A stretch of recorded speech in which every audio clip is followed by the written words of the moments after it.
Армысыздар, достар. Как сказать на казахском «я могу»? Для этого мы, как в предыдущем уроке, используем вспомогательный глагол «алу».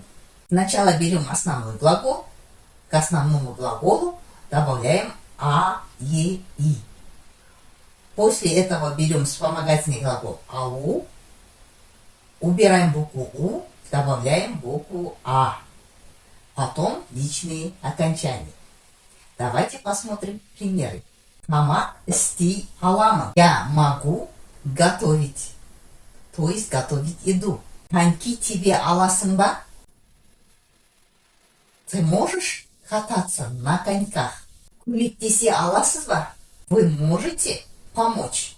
Айгүл төртте бара алады. Айгүл сможет пойти в 4. Но когда мы произносим, бара алады произносится слитно. Айгүл төртте бара алады. И одна буква А проглатывается. Қазақша сөйлей аламыз. Мы можем говорить на казахском. На этом мы сегодняшний урок завершаем. А в следующий раз у нас будет отрицание этого глагола. Поэтому не пропускайте уроки. Подписывайтесь на канал. Келесі кездескенше.